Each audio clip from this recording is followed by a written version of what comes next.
The automatic glass doors of Riverstone City Bank slid open with a soft hiss as 11-year-old Elijah Harris stepped inside. His shoes were worn down and patched with duct tape, the soles so thin he could feel the chill of the marble floor through them. His hoodie had faded from years of wear, and his jeans bore faint stains and small rips. Clutching a small, frayed envelope in one hand and gripping the strap of his backpack with the other, he hesitated for a moment, feeling the weight of 1,000 curious eyes on him, even if none of them spoke. Elijah's mother worked double shifts at a local nursing home, and their small apartment barely covered rent and groceries. She often told him, "Elijah, your father saved for your future. One day you'll understand." For years, he didn't fully grasp what she meant. Today, however, the meaning hovered in front of him like sunlight breaking through a grey morning. His father's bank card rested carefully inside the envelope, and Elijah hoped it contained enough to pay for a school trip he desperately wanted to attend. The trip had always been his dream, visiting the science museum, seeing experiments up close, learning things he had only read about in books, but his family couldn't afford it. The bank lobby smelled faintly of polished wood and antiseptic. People in suits, dresses, and polished shoes moved with purpose, speaking quietly on phones or whispering to one another. Some glanced at Elijah and looked away quickly, avoiding his gaze.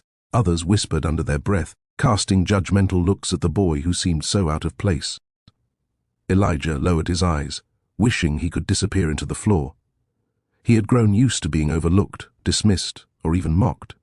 Today, he simply wanted a chance to see if his father's careful planning had given him a small window into possibility. Behind the counter, Mr. Carlton, the bank manager, noticed Elijah immediately. Carlton was tall, his grey hair neatly combed, his navy suit crisp and impeccable, and his glasses reflecting the fluorescent lights above. He exuded authority, a man accustomed to being obeyed without question. When his eyes met Elijah's, he froze for a fraction of a second, registering the boy's tattered clothes and worn shoes. A small, almost imperceptible smirk crossed his lips, as if the situation were mildly amusing, but he quickly regained his composure. Elijah stepped closer. His voice trembled slightly but remained steady. I'd like to check my account balance, please." Carlton raised an eyebrow. "You have an account?" His tone was a mixture of disbelief and mild amusement. Elijah nodded and handed him the worn card. Carlton tapped it lightly against the counter, then examined it as if it were a curious artifact rather than a legitimate bank card. "PIN?" Carlton asked, skeptical. Elijah entered it carefully on the keypad. The screen flickered. Carlton's eyes widened as he stared at the number before him. He leaned closer, unable to believe what he was seeing. The balance on the screen was staggering, far larger than what a child of 11 could ever be expected to have. He glanced around the lobby nervously, noticing that the customers nearby were beginning to murmur, exchanging looks of astonishment and confusion. Elijah watched silently. His heartbeat quickened, but he kept his composure, just as his father had taught him. Dignity doesn't depend on appearances, he remembered. He had lived much of his life underestimated and invisible, and now he felt the strange sensation of being seen, not for his patched shoes or faded hoodie, but for the legacy his father had left him. Carlton cleared his throat, trying to steady his voice. This is extraordinary," he said. "Your father, he must have been remarkable. And you've been entrusted with a legacy few people ever experience in a lifetime." Elijah nodded quietly. "My dad. He opened this for me. He said it was for my future. I just wanted to see if I could pay for the school trip." The manager swallowed hard. "Do you understand what this means? This isn't just money. This is a trust, a responsibility. Your father planned every detail, every deposit, every investment, and he believed in you." Elijah felt warmth in his chest, pride mixed with humility. The boy in worn-out shoes had become the center of attention, but he remained grounded.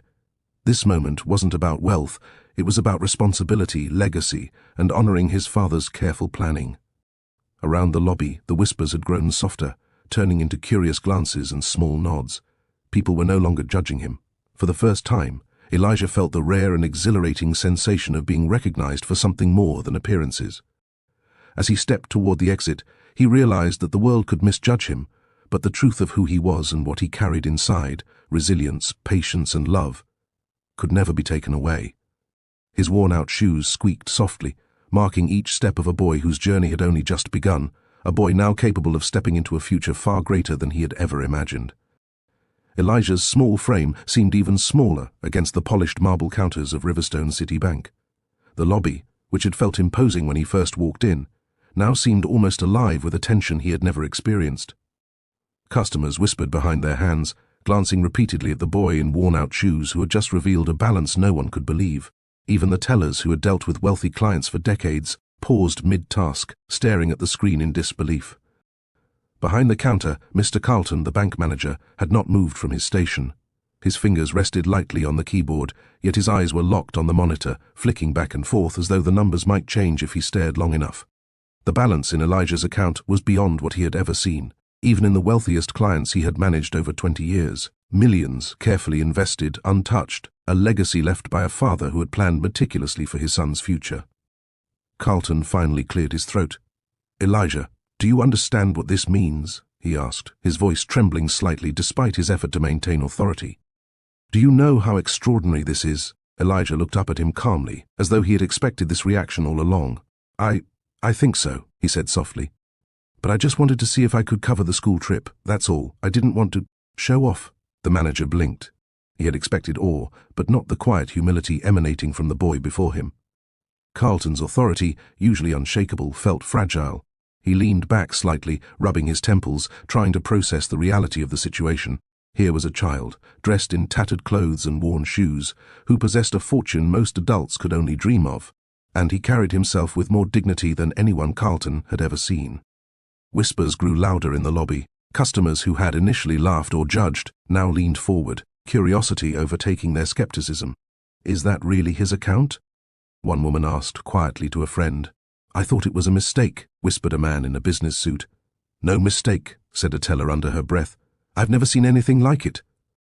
Carlton finally exhaled, straightening his tie, though his hands still shook slightly. "Your father, he must have been a remarkable man.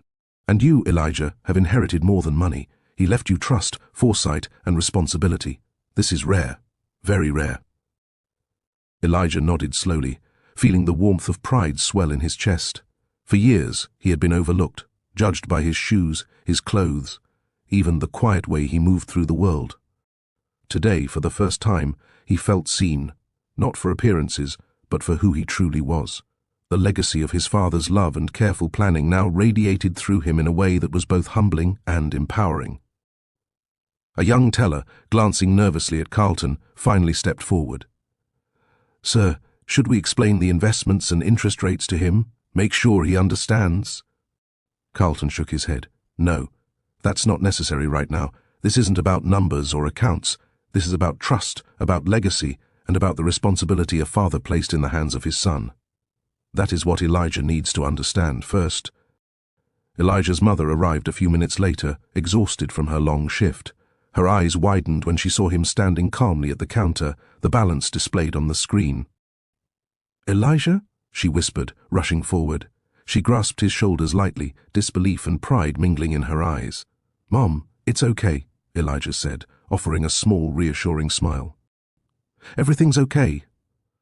Carlton motioned for them to follow him into his office, a room filled with polished wood, leather chairs, and certificates on the walls. The scent of leather and cologne filled the space, a stark contrast to Elijah's small apartment. "Mrs. Harris, Elijah," Carlton said, closing the door behind them, "I think it's time you understood the full picture. Your husband planned carefully, thinking of both of you.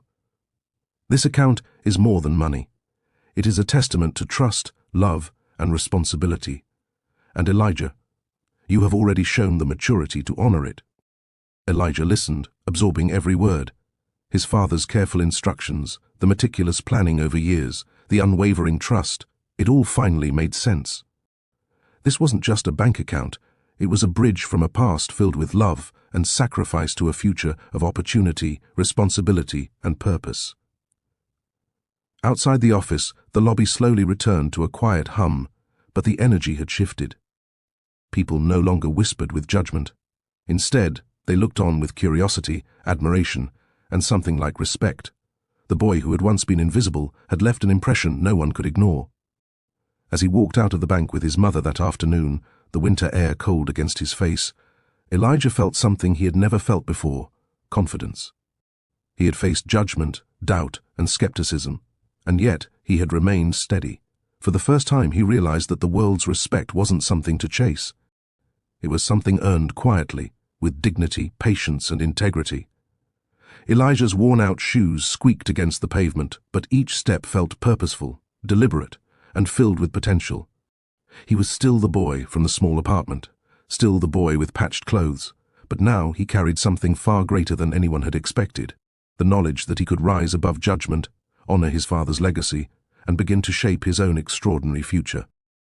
The days after Elijah's visit to Riverstone City Bank were unlike anything he had experienced before. Word of the boy in worn-out shoes with an incredible account balance spread quickly. First it was whispered among neighbors, then shared on social media, and finally reported by local news outlets. Elijah didn't seek attention, but the attention found him anyway. He noticed neighbors looking at him differently, some with curiosity, some with admiration. Even at school, the hallways that had once seemed filled with judgment and mockery now carried a strange, respectful silence. His mother, cautious as ever, worried about the sudden shift. "Elijah," she said one evening as they sat at their small kitchen table, "people are noticing you now. Remember who you are and where you came from. Don't let this attention change your heart." Elijah nodded. "I won't, Mom. I didn't expect anyone to take me seriously. I never wanted them to." His eyes reflected the dim glow of the lamp above the table. For years, he had been invisible, overlooked, underestimated. That day at the bank had changed that, in a way he still didn't fully understand. He realized that the world often judged what it could see, and ignored what it couldn't. At school, things shifted almost overnight. Teachers who had barely noticed him began offering encouraging words. Classmates who had teased him for his worn shoes or quiet demeanor now hesitated before speaking, unsure if their old assumptions still applied. Even the principal, Mrs. Whitman, requested a private meeting. "Elijah," she said, folding her hands on her desk, "I heard about what happened at the bank. That's remarkable. Your father must have been incredibly wise. And you handled it with dignity. I hope you know how proud we are of you." Elijah felt a warmth in his chest he had rarely experienced. Pride wasn't a word he often used. Most days he moved quietly through life, unnoticed. Now, suddenly, his actions had meaning to others. But he remained grounded. The balance in his account didn't define him. It was a responsibility, a legacy, and a challenge to honor. Meanwhile, Mr. Carlton, the bank manager, had become a mentor. He scheduled sessions with Elijah and his mother to explain long-term financial planning, investments, and trust management. He spoke carefully, knowing Elijah was young but extraordinarily attentive. Every lesson emphasized patience, foresight, and careful decision-making. "You have inherited more than money, Elijah," Carlton said one afternoon. "Your father left you trust, responsibility, and opportunity. How you use it will define not just your life, but the lives of those around you." Elijah listened intently, absorbing every detail. He realized that wealth without understanding was meaningless. His father's planning had created a foundation, but Elijah's choices would shape the future. He imagined helping his mother, supporting friends' education, and performing small acts of kindness that could ripple outward. Outside school and the bank, people began to recognize him. Grocery clerks, neighbors, even strangers nodded respectfully. The boy who had once been invisible now commanded attention. Yet Elijah did not change. He remained humble, polite, and thoughtful. Appearances still didn't matter, his father's lessons did. One afternoon, a local reporter asked him to comment on the story. "How does it feel to have so much money at your age?" she asked, holding a microphone. Elijah looked calmly at her, choosing his words. "It's not about money," he said softly. "It's about responsibility, about understanding what my father left me and using it wisely. I'm just learning how to honor that."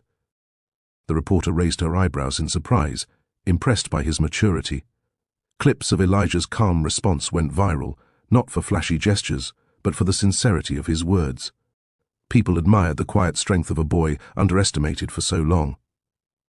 Back home, Elijah sat with his mother, going through notebooks left by his father. Each page contained careful instructions, goals, and advice. He realized the true inheritance was not the money, but the wisdom, patience, and integrity written into every line. By the end of the week, Elijah understood something profound. The world might judge by shoes, clothes, or appearances, but true character shone through actions, humility, and responsibility. He had turned laughter into respect, invisibility into recognition, and doubt into inspiration. Elijah Harris, the boy in worn-out shoes, had learned that being underestimated was not weakness. It was a stage. With patience, courage, and wisdom, even a boy ignored by most could command respect, shape his future, and honor a legacy far greater than appearances could convention. Elijah stepped out of Riverstone City Bank into the crisp winter air, feeling an unfamiliar lightness in his chest.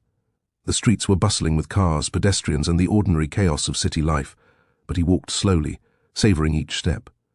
His shoes, worn and patched, had once been a source of shame, a visible marker of his poverty. Now they felt like badges of resilience, reminders that every scuff and tear told a story, not of weakness, but of perseverance, humility, and quiet strength. His mother walked beside him, holding his hand tightly. Her eyes shimmered with disbelief, pride, and emotion. "Elijah," she whispered softly, "I can't believe all this. All this is yours. Your dad. He must have been proud." Elijah smiled gently. "I know, Mom, and I want to honor it. I don't want to waste it." She nodded, tears sliding down her cheeks. "Your father always knew you'd handle it right. He knew you'd grow into this." The ride home was quiet. Elijah stared out the window at puddles reflecting the city lights, thinking about school, his friends, and the possibilities that had once seemed impossible. Suddenly, the impossible didn't feel so far away. He felt a strange mix of excitement and responsibility. In the following days, news of Elijah's bank visit spread quietly at first, then erupted across social media. Posts by curious customers highlighted the boy in worn-out shoes, whose balance stunned the local bank manager. Local news stations picked up the story. "Boy in worn shoes holds unexpected fortune." Elijah didn't seek attention, but it found him nonetheless. At school, whispers and stares accompanied him. Adults and children alike were captivated by a story that defied expectations. The principal invited him to her office. "Elijah," she said gently, "we heard about your bank visit. Your father must have been remarkable, and you've handled it with incredible dignity." Elijah nodded, humility in his posture. He didn't want to boast. He only wanted to learn how to manage what had been entrusted to him. The world that had once overlooked him now looked at him differently. Respect replaced ridicule, admiration replaced judgment. Mr. Carlton, the bank manager, arranged meetings with Elijah and his mother to explain financial planning, investments, and long-term responsibility. He spoke carefully, ensuring Elijah understood that wealth was not only a tool for spending, but also a legacy, a gift, and a responsibility. "You are young," Carlton said, "but I can already see you have the patience, the intelligence, and the humility to handle this wisely. Your father trusted you. He knew you would grow into it." Elijah listened carefully. For years he had observed the world quietly, learning patience, resilience, and humility. These traits were not only survival, they were preparation. Preparation for moments like this, moments that could define not just his life, but the lives of those around him. At home, he pored over notebooks left by his father, filled with careful instructions, advice, and financial plans. Every word resonated: use this wisely, help others, live with integrity. His father's voice seemed to echo in every line. Elijah realized that money alone was not the legacy. Wisdom, foresight, and character were far more valuable. He began making plans for the future: school, scholarships, community projects, and tutoring younger students. He understood that privilege was not about comfort, it was about opportunity and responsibility. He volunteered at the local library, helped neighbors, and quietly supported classmates who struggled. One afternoon, Carlton visited their home, not just as a banker, but as a mentor. "Elijah," he said, "your father left you more than money. He left you trust, vision, and character. Use them wisely. Never forget, the world may judge appearances, but the truth is far more powerful." Elijah looked down at his worn shoes, now a symbol of his journey.